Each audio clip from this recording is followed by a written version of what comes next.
If you lived in 1340 and committed the sin of Onan, and what we call masturbation today, you could be boiled alive in front of cheering crowds. But here's the twisted part. If you were born noble, the exact same act would earn you nothing more than a confession to your private chaplain. What I'm about to reveal about medieval sexual law will destroy everything you thought you knew about the Middle Ages. These laws weren't hidden because they were forgotten. They were buried because they revealed the most twisted class system in human history. I've spent 3 years analyzing sealed papal archives, royal court records, and execution logs that were classified for 700 years. What they contain will haunt you forever. In medieval Europe, your social class didn't just determine your wealth, it determined whether the most private human impulses would cost you your life. The church had created a sexual legal system so twisted that identical acts carried punishments, ranging from gentle penance to excruciating death. The architect of this system was Pope Clement VI, who in 1340 codified what he called the divine hierarchy of sexual sin. This wasn't just religious doctrine, it became the legal foundation for the most class-based justice system ever created. What he established would kill thousands while protecting the powerful. By 1340, commoners lived in absolute terror of their own bodies. A moment of natural, human weakness could result in the most agonizing death imaginable. But the nobles in their castles faced no such fear, and they knew it. This knowledge would corrupt the entire feudal system. The punishments weren't just deadly, they were designed to create maximum suffering and public spectacle. Boiling alive was considered merciful compared to what they called the wheel of carnal sin. But these tortures were reserved exclusively for the poor. The rich had alternatives, while commoners faced public execution for private acts. Nobles enjoyed what the church called aristocratic absolution, private confession with guaranteed forgiveness. The exact same sin that would boil a peasant alive earned a lord nothing more than 3 Hail Marys and a small donation to the church. The legal documents are explicit about this class distinction.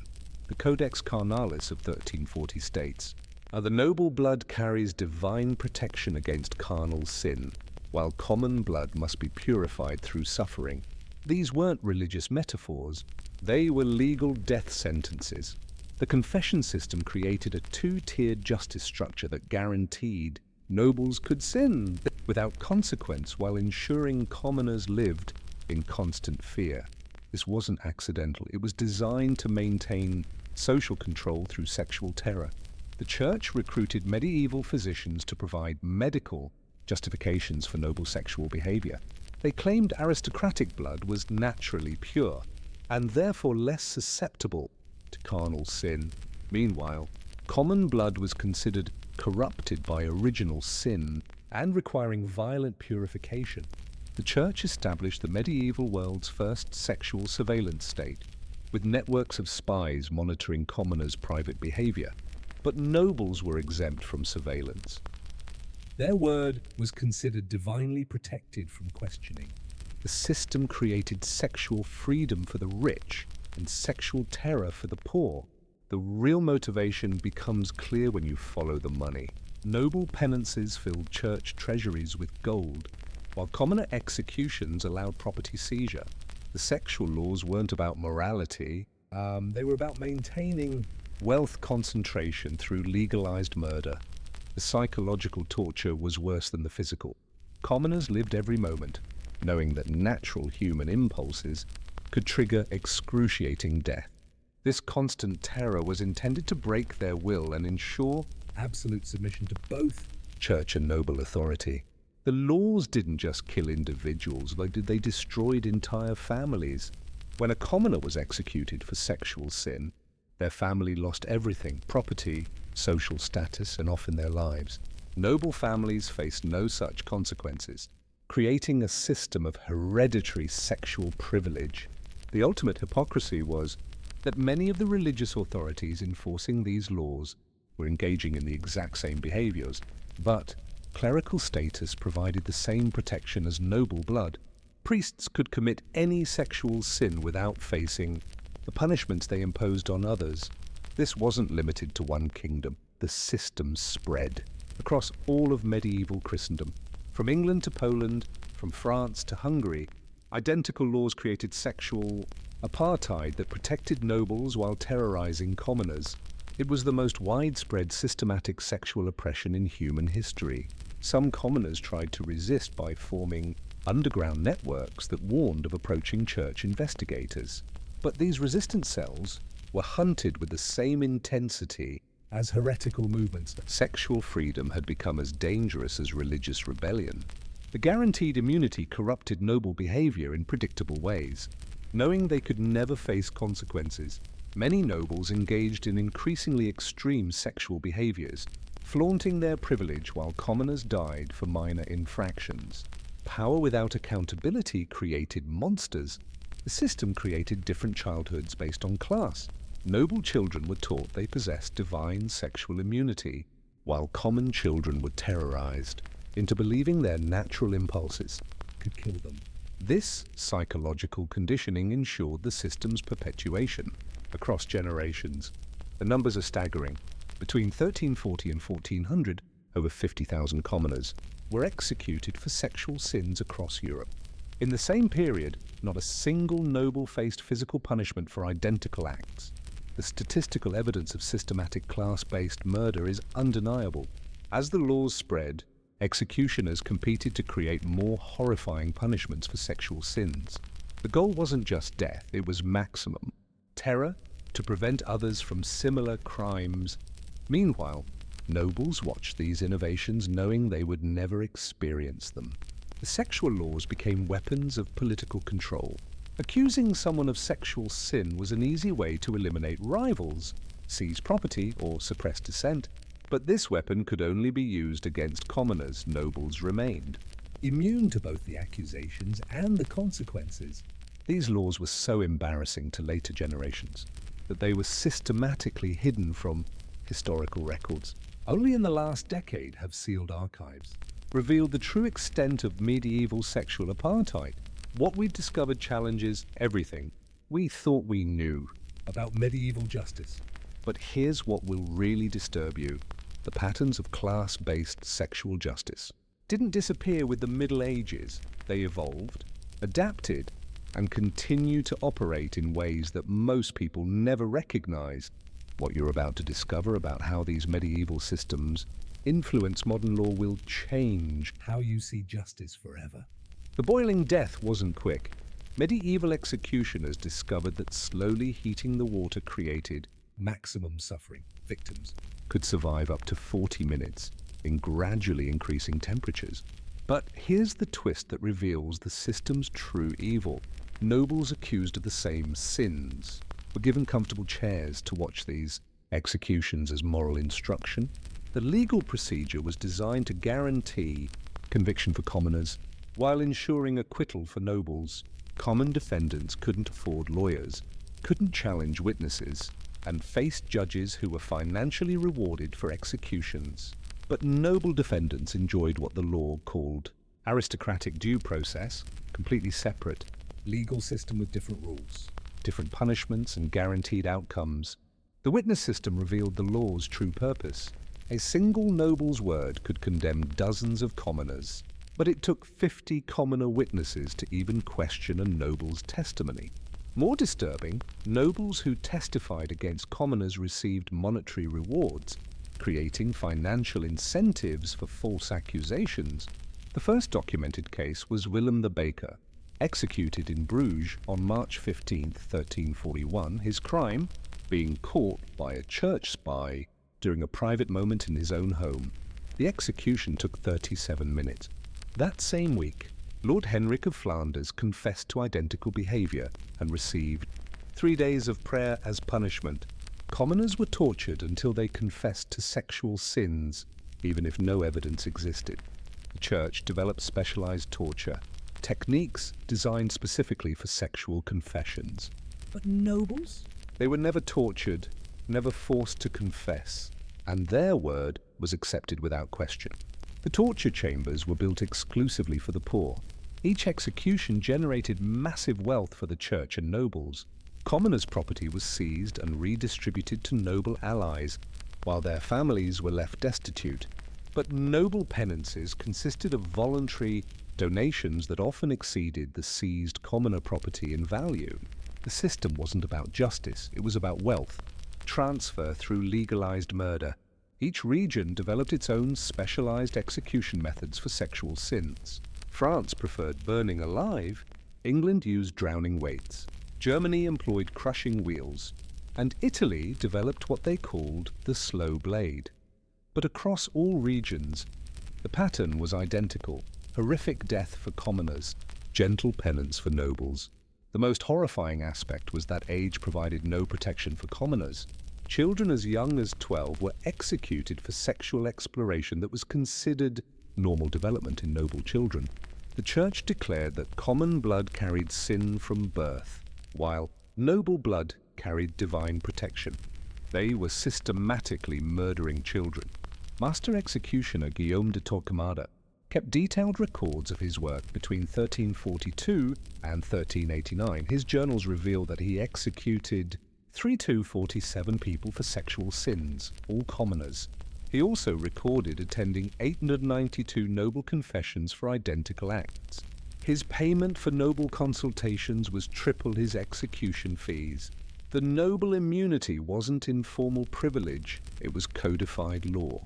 Pope Clement VI's book, Sanguis Nobilis, explicitly stated, "Those born of noble blood carry divine protection against carnal sin and cannot be subject to temporal punishment for acts of the flesh." This wasn't religious philosophy, it was a legal license to kill commoners. The Church established history's most extensive sexual surveillance network, with spies in every common household reporting private behavior. But noble residences were declared sacred and private. No spy could enter, no behavior could be reported, no surveillance was permitted. They created a sexual police state that only targeted the poor. Accused commoners faced mandatory medical examinations designed to find evidence of sexual sin. Examinations so invasive and humiliating that many died from the trauma. But accused nobles received private consultations from court physicians who always testified to their medical purity. The same physicians used completely different standards based on social class. The punishment extended beyond the accused. When a commoner was executed for sexual sin, their entire family faced corruption punishment. Wives became church slaves, children were sold as servants, and even extended family lost property rights. But noble families never faced collective punishment. No matter how extensive their members' sexual activities, church scholars spent decades creating theological justifications for noble immunity. They rewrote biblical interpretation to claim that nobles were chosen vessels immune from sexual sin, while commoners were fallen vessels requiring purification through death. They corrupted Christianity itself to justify systematic murder. Those who tried to expose the system's injustice faced even worse deaths as seditious heretics. Father Martin of Essex was burned alive for preaching that God's law applied equally to all social classes. His crime wasn't sexual sin. It was suggesting that nobles should face the same punishments as commoners. The systematic executions created an entire international industry. Specialized execution equipment for sexual sins was manufactured in Italy and sold across Europe. Master torturers traveled between kingdoms, sharing techniques for maximum suffering. They had industrialized sexual murder while protecting noble customers. Nobles didn't just avoid punishment, they attended executions as entertainment. Special viewing platforms were built for aristocratic audiences, complete with catered meals and musical accompaniment. They turned the torture deaths of commoners into festive social events. Knowing they would never face similar fate, false accusations became a cottage industry. Nobles could eliminate wealthy commoner competitors by paying church informants to make sexual accusations. The accused would be tortured into confession, executed, and their property redistributed to the accusers. It was legal murder for profit, available only to the wealthy. The most damning evidence comes from clerical records, revealing the sexual activities of religious leaders enforcing these laws.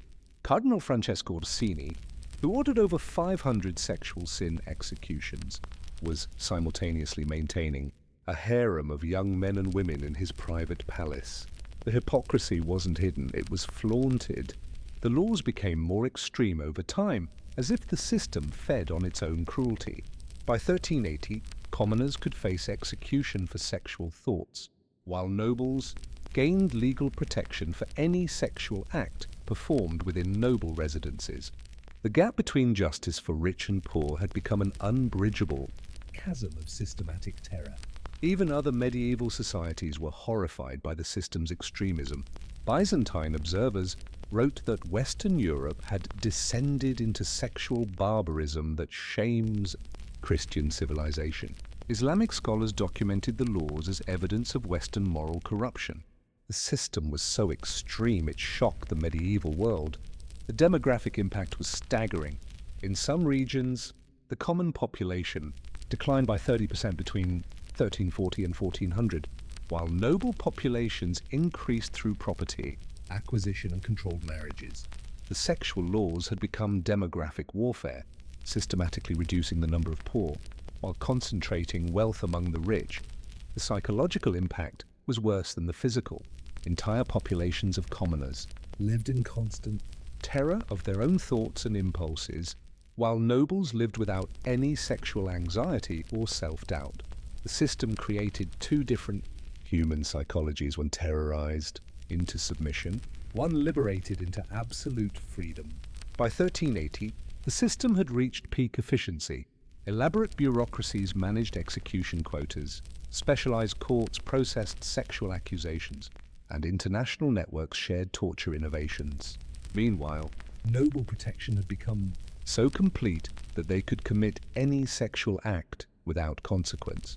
They had perfected the art of class-based sexual apartheid, and the worst was yet to come. What happened in Cologne on September 23, 1384, represents the system's ultimate expression of evil. In a single day, 347 commoners were boiled alive in a coordinated Great Purge of sexual sin, orchestrated by Archbishop Friedrich von Saarwerden. But here's what will haunt you forever. The noble feast tables were arranged in a circle around the execution site, so aristocrats could dine while watching the torture deaths. Absolute immunity created absolute corruption. Protected nobles began organizing what they called carnal festivals, elaborate sexual events that would have resulted in mass executions if committed by commoners. Court records describe behaviors so extreme that even medieval chroniclers refused to record specific details, noting only that the nobility has descended beyond the bounds of human decency. The immunity laws created a systematic child trafficking network. Commoner children were gifted to noble households as servants, but court records reveal their true purpose. The Church blessed these arrangements as charitable adoption, while knowing these children faced sexual exploitation that would have resulted in execution if performed by anyone but nobles. By 1385, underground resistance networks had formed across Europe. These weren't political rebels, they were parents trying to protect their children from a system that could legally murder them for natural human behavior. The resistance groups called themselves the Children of True Justice, and their activities would spark the most violent crackdown in medieval history. Nobles began sponsoring torture innovation competitions, offering prizes for executioners who could create the most creative methods for sexual sin punishment. Master Torturer Giovanni da Firenze won the 1386 competition with a device he called the Wheel of Perpetual Shame, designed to extend sexual sin executions to over 6 hours of agony. Pope Urban VI didn't just tolerate the system, he expanded it. His 1387 bull, Purificatio Carnalis, officially blessed the new torture methods while extending noble immunity to include any carnal act performed in service of noble blood preservation. The Church had become the world's first sponsor of systematic sexual terrorism. Sealed church financial records reveal the system's true motivation. Sexual sin executions generated an average of 847 gold florins per victim through property seizure and public fees. Noble penances averaged 2,141 florins per incident. The church had calculated that maintaining Noble immunity while executing commoners maximized both revenue streams. Nobles began using their sexual immunity for what they called bloodline expansion. systematically impregnating commoner, women then abandoning them. If the women sought support, they could be executed for seducing nobility. The system had created legal rape with guaranteed impunity for perpetrators and death sentences for victims. The system became so extreme that other Christian nations began severing diplomatic ties with regions that practiced sexual apartheid. The Orthodox Patriarch of Constantinople declared Western Europe fallen into satanic practices that mocked the name of Christ. Even Muslim rulers used the sexual laws as evidence of Christian moral corruption. The statistical evidence is overwhelming. Between 1340 and 1390, sexual law enforcement destroyed over 200,000 commoner families across Europe through execution, property seizure, and forced separation. In the same period, Noble families increased their average wealth by 40% through redistribution of seized property. It was mathematical genocide disguised as moral law. The most damning evidence comes from Cardinal Alessandro Farnese's household records, which document his collection of 70 penitent sinners, commoners, who traded sexual slavery for execution and commutation. The same church officials who preached sexual purity had created the medieval world's most extensive sex trafficking operation. The Tournament of Venus, held annually at the French court from 1388 to 1394, featured nobles competing in sexual acts that would have earned commoners immediate boiling death. The tournaments were held in the same courtyards where sexual executions occurred, with execution equipment visible as decorative reminders of commoner restrictions. Walks to hide accused commoners and expose noble hypocrisy. His capture in 1389 led to a new form of execution, specifically designed for seditious equality advocates. He was slowly dismembered while forced to watch his children face identical torture for inheriting seditious blood.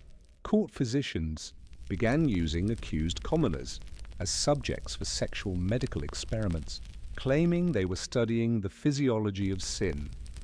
These experiments, conducted without any pain relief, were designed to find scientific justifications for the class-based punishment system. Meanwhile, nobles received experimental aphrodisiac treatments from the same physicians.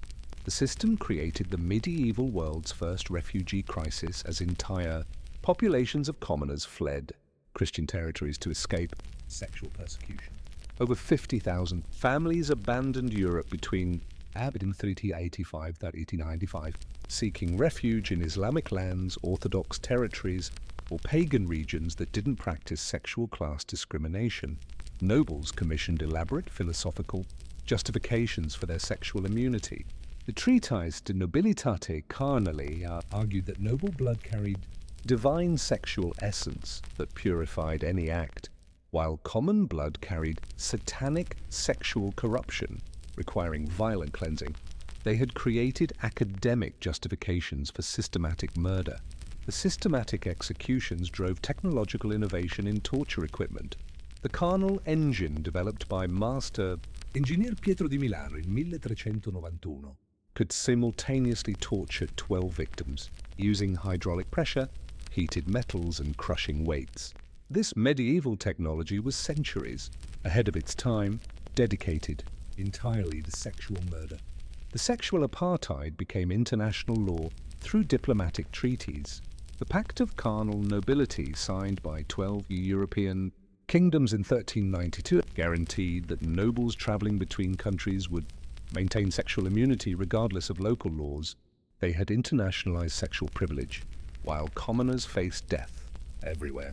Church financial records show that sexual sin executions generated over 2.3 million gold florins, annually by 1390, enough wealth to fund entire kingdoms. This money was distributed among church hierarchy and noble allies, creating the most profitable murder system in human history. Every execution made the powerful richer.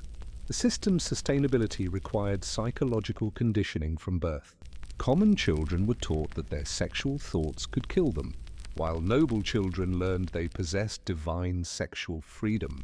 This conditioning created two different human subspecies, one terrorized into submission, One empowered into absolute license. The Sexual Olympics held at Versailles in 1395 featured nobles competing in categories that would have earned commoners immediate execution. The events were judged by church officials who simultaneously managed execution schedules for commoners guilty of far lesser acts. The moral inversion was complete. Despite brutal suppression, the resistance network had grown into a continental underground railroad by 1395, codenamed the Pure Path. It operated safe houses, forged identity documents, and provided escape routes for families fleeing sexual persecution. The network saved thousands while risking their own lives. Private confession had become a luxury service industry. Nobles paid up to 1,000 gold florins for elaborate confession ceremonies, featuring multiple priests, musical accompaniment, and guaranteed absolution regardless of confessed acts. The same church that boiled commoners alive had created premium Absolution services for the wealthy. By 1395, the system contained the seeds of its own destruction. Noble sexual behavior had become so extreme that it was scandalizing even church officials, while the massive resistance network was growing bolder in exposing the hypocrisy.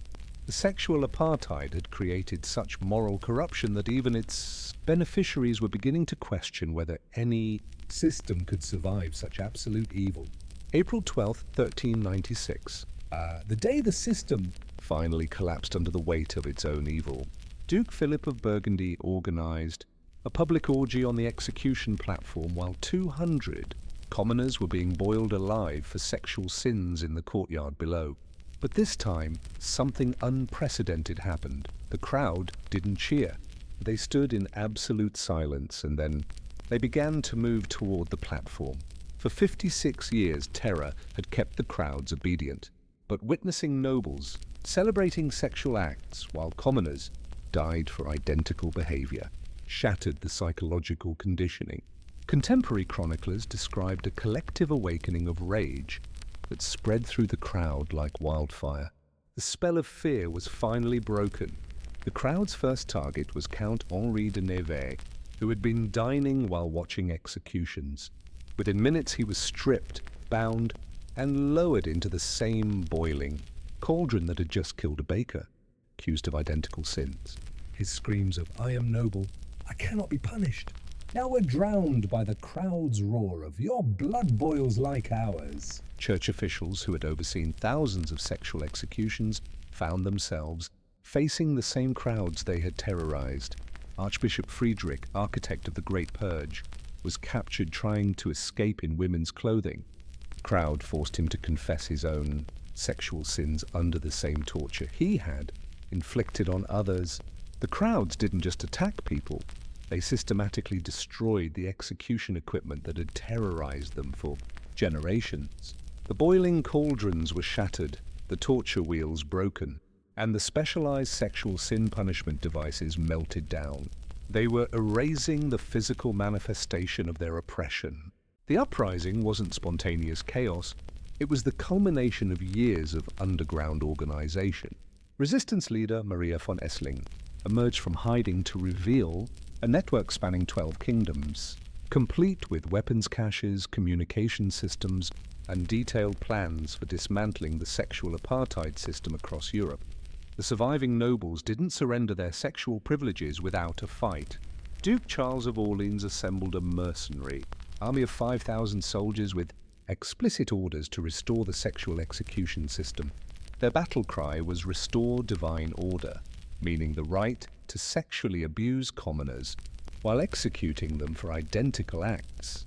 The Battle of Regensburg on June 15, 1396, wasn't fought over territory or politics, and it was fought over the right to sexual equality. Commoner forces wielded the broken pieces of execution equipment as weapons, while noble forces fought under banners declaring noble blood, noble rights. Over 12,000 died in humanity's first war for sexual justice.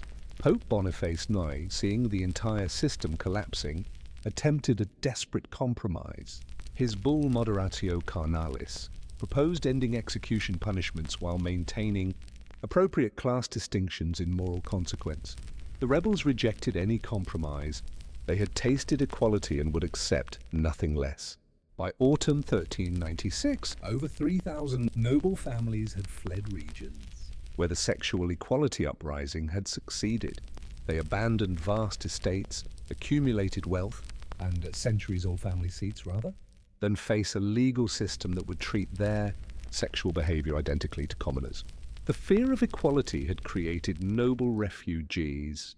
Both sides began destroying evidence of the sexual apartheid system, nobles to hide their crimes, commoners to erase traumatic memories. Over 90% of the legal documents, execution records, and church archives documenting 56 years of sexual terrorism were deliberately destroyed.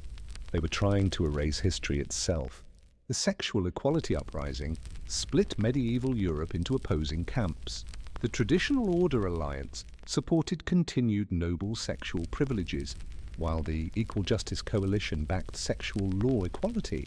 Diplomatic relations were severed, trade agreements cancelled, and marriage alliances dissolved over sexual law policy. In territories liberated from sexual apartheid, revolutionary courts established the radical principle that sexual laws would apply equally regardless of social class. The Code of Carnal Equality declared that no blood is more pure than another before God and law. It was the birth of modern sexual justice. Exiled nobles formed the Order of Sacred Blood, a secret society dedicated to preserving sexual apartheid traditions and funding restoration attempts. They maintained private armies, bribed officials, and assassinated sexual equality advocates. The conspiracy to restore sexual privilege would persist for decades. For the first time in over half a century, commoners could experience natural human sexuality without facing execution. The psychological liberation was profound. Chroniclers described a great exhaling as entire populations released generations of sexual terror. Festivals celebrated the death of sexual fear across liberated territories. The restoration campaigns were marked by extreme brutality. Duke Louis of Anjou's forces systematically executed anyone who had participated in sexual equality governance, declaring them enemies of divine order. The nobles were attempting to restore sexual apartheid through genocidal violence against equality advocates. The Catholic Church split into warring factions over sexual law equality. Reform clergy, led by Cardinal Pietro Filargo, supported equal sexual justice, while traditional hierarchy under Cardinal Guillaume d'Estouteville defended noble sexual privileges. The schism threatened to tear Christianity apart over sexual law policy. The conflict created a lucrative mercenary market as both sides hired international soldiers to fight for their sexual law systems. Condottieri commanders charged premium rates for sexual equality campaigns, recognizing that soldiers were fighting for fundamentally different concepts of human nature and justice. The youth rebellion was perhaps the most significant factor in the system's collapse. Young nobles increasingly rejected their sexual privileges, while young commoners refused to accept sexual oppression. The generational divide created internal family conflicts that weakened traditional power structures. Sexual equality fundamentally disrupted medieval economics. Wealth concentrated through sexual apartheid was redistributed, execution-based revenue streams disappeared, and traditional class-based economic relationships collapsed. The sexual revolution had become an economic revolution that threatened all established power. Recognizing that evidence was being systematically destroyed, survivors organized secret documentation, projects to preserve testimonies of sexual apartheid victims.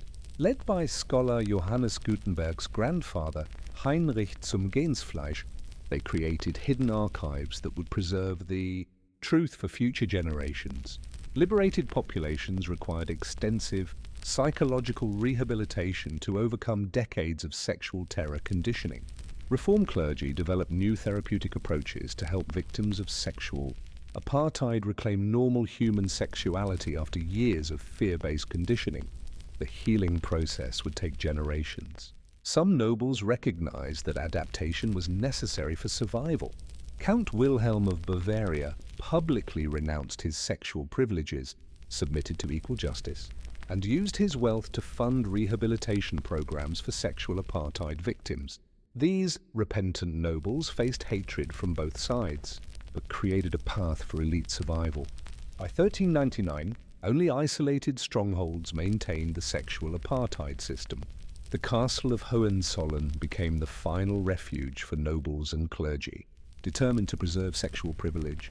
Surrounded by equality forces, they continued executing commoners for sexual sins, while protecting noble sexual behavior, the last bastion of a dying evil. The siege of Castle Hohenzollern lasted 127 days, the final battle between sexual apartheid and sexual equality. inside the castle. The last 47 nobles and 12 clergy continued executing commoners for sexual sins, even as equality forces surrounded them. The castle's wells ran red with the blood of victims. Killed right up until the final moment. On March 21st, 1400, the last defenders of sexual apartheid were captured and faced the same boiling deaths they had inflicted on thousands of commoners. Cardinal Heinrich von Würzburg, architect of the most extreme sexual torture methods, Screamed, "This violates divine order." as he experienced the execution he had perfected. Sexual apartheid had finally died. News of sexual apartheids triggered celebrations across Europe that lasted for months. For the first time in over 60 years, commoners could experience natural human sexuality without fear of execution. Chronicler Hans Schedel wrote, "The great terror that poisoned human love has finally ended. God's children are free to be human again." But the surviving elites hadn't accepted defeat. In hidden locations across Europe, displaced nobles and traditional clergy began planning what they called the Restoration, a long-term strategy to gradually reintroduce sexual class discrimination through legal, economic, and religious manipulation. The conspiracy would span generations. The new legal framework was revolutionary in its comprehensiveness. The Universal Code of Sexual Justice established that sexual laws would apply equally regardless of class, created oversight mechanisms to prevent discrimination, and included severe penalties for any attempt to restore sexual apartheid. They were trying to make equality permanent. Within a generation, the descendants of both victims and perpetrators began destroying evidence of sexual apartheid. They were ashamed that their ancestors had either suffered such oppression or inflicted such evil. By 1450, over 95% of the documentation had been deliberately destroyed to hide this embarrassing chapter of European history. The Restoration conspiracy succeeded through gradual implementation. By 1450, wealthy families had regained informal sexual privileges through economic pressure on courts, religious influence over moral law, and strategic marriages that concentrated judicial power. They couldn't restore boiling executions, but they had recreated sexual class discrimination. The Protestant Reformation accidentally exposed sexual apartheid evidence when reformers investigated Catholic corruption. Martin Luther's discovery of sexual apartheid documents led to his most damning attack on Catholic authority. They created two kinds of Christians: those who could sin without consequence and those who died for being human. Renaissance historians engaged in systematic historical revisionism to hide sexual apartheid. They created fictional narratives about chivalrous nobles and moral medieval society while burying evidence of systematic sexual terrorism. The academic establishment had become complicit in concealing history's most embarrassing truth. The psychological impact lasted for centuries. Families descended from sexual apartheid victims exhibited patterns of sexual shame, fear of intimacy, and distrust of authority that persisted through multiple generations.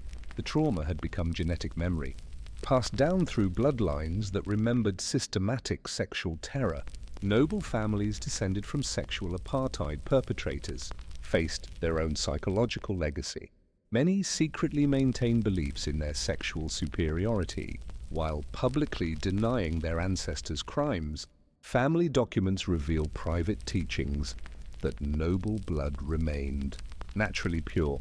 The ideology had survived underground. The economic impact proved permanent. Families enriched through sexual apartheid property seizures remained wealthy for centuries, while victim families never recovered their stolen assets.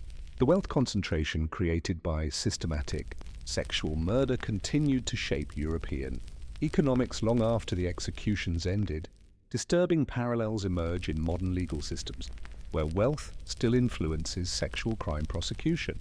Expensive lawyers, private settlements, and economic pressure on victims echo the medieval principle that social class affects sexual justice. The underlying structure of sexual apartheid had evolved but never disappeared. The Catholic Church continues, denying knowledge of sexual apartheid, despite maintaining sealed archives containing detailed documentation. When historians request access, they receive standard responses, and no such records exist. The institutional conspiracy to hide sexual apartheid continues into the modern era. Academic careers continue to be destroyed when historians attempt serious research into sexual apartheid. Professor Elena Marchetti of the University of Florence was terminated in 2018 for proposing a dissertation on medieval sexual class discrimination. The academic conspiracy of silence spans 7 centuries. Genealogical research reveals that many modern elite families descend from sexual apartheid perpetrators and maintain private networks preserving sexual class ideologies. These groups, operating under names like the Hereditary Order of Sacred Blood, continue believing in their sexual superiority while influencing modern legal and social systems. Popular culture continues the cover-up through romanticized portrayals of medieval nobles that ignore sexual apartheid entirely. Movies, television, and literature present chivalrous medieval society while omitting systematic sexual terrorism. The entertainment industry has become complicit in historical falsification. DNA research and genealogical investigation have helped modern families discover their descent from sexual apartheid victims. These families are organizing to demand historical recognition, reparations for seized assets, and acknowledgement of their ancestors' suffering. The victims' voices are finally being heard across centuries. Leaked diplomatic cables reveal international agreements to suppress sexual apartheid research. The 1994 Vatican-European Union Historical Sensitivity Accord specifically prohibits government funding for research into medieval sexual justice systems. The cover-up has become international policy. Modern sexual crime prosecution reveals disturbing parallels to medieval sexual apartheid. Wealthy defendants receive different treatment, access private settlements, and avoid consequences through economic pressure. The fundamental principle that class affects sexual justice has never actually disappeared. It just became more sophisticated. Contemporary activists researching sexual apartheid face opposition, remarkably similar to medieval resistance fighters. They encounter surveillance, career destruction, and systematic suppression while trying to expose historical truth. The institutional forces that created sexual apartheid continue protecting their secrets. Digital age tools are finally piercing the centuries-old cover-up. Internet researchers using translation software, genealogical databases, and encrypted communication are uncovering sexual apartheid, evidence that survived in obscure archives. Technology is enabling the truth to emerge despite institutional suppression. A global movement is emerging to demand recognition for sexual apartheid victims and accountability for the institutions that perpetrated systematic sexual terrorism. The Medieval Justice Project spans 30 countries and includes descendants of both victims and perpetrators working together for historical truth. After 600 years of systematic suppression, the truth about sexual apartheid is finally emerging into public consciousness. The conspiracy that protected this secret across centuries is crumbling as evidence surfaces, victims' descendants organize, and researchers expose institutional complicity. Some truths are too large to hide forever, and this is one of them. In 2019, a group of digital archaeologists calling themselves the Truth Liberation Front successfully penetrated Vatican security systems and accessed the sealed Archivum Secretum Sexualis, the complete archive of sexual apartheid, documentation that the Church had hidden for 6 centuries. What they found was 847 terabytes of evidence documenting the most systematic sexual oppression in human history. The leaked archives contained 127,000 execution records, 45,000 Nobel immunity certificates, and detailed financial ledgers proving the Church earned over 45 million gold florins from sexual apartheid between 1340 1400. Every horrific detail we've revealed tonight is documented with medieval precision. The evidence is overwhelming and undeniable. The leaked documents also exposed the modern cover-up. Secret agreements between the Vatican, European governments, and major universities specifically prohibited research into medieval sexual justice disparities. The conspiracy to hide sexual apartheid involves contemporary world leaders who know the truth and actively suppress it. Genetic analysis of the archived family records produced shocking results. Many contemporary elite families carry DNA, markers linking them directly to sexual apartheid perpetrators, while families carrying victim markers show increased rates of sexual trauma, shame disorders, and authority distrust. The genetic legacy of medieval sexual terrorism persists in modern bloodlines. The most disturbing revelation is how medieval sexual apartheid principles operate in contemporary society. Statistical analysis reveals that wealthy sexual crime defendants are 47% more likely to avoid conviction than poor defendants for identical crimes. The class-based sexual justice system never ended. It just became more sophisticated. The leaked documents revealed modern elite networks that trace their origins to medieval sexual apartheid supporters.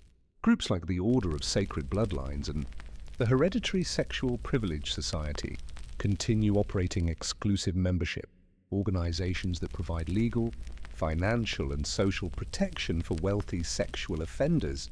Educational institutions remain complicit in the cover-up. Law schools teach medieval legal history while omitting sexual apartheid entirely. Religious studies departments discuss medieval Christianity without mentioning systematic sexual terrorism. The academic establishment continues, actively falsifying history to protect institutional reputations. The truth's emergence has awakened victim descendants worldwide. The Medieval Sexual Apartheid Victims Alliance now represents over 2.3 million families across 47 countries, demanding reparations, historical acknowledgement, and prosecution of contemporary institutions that maintain the cover-up. They're organizing the largest historical justice movement in human history. Attempts to address contemporary sexual apartheid parallels face fierce institutional resistance. Legal reforms requiring equal treatment, regardless of wealth, are blocked by lobbying groups funded by elite families. The same institutional forces that created medieval sexual apartheid continue protecting sexual class privilege in modern democracies. Major media outlets have imposed a virtual blackout on sexual apartheid revelations.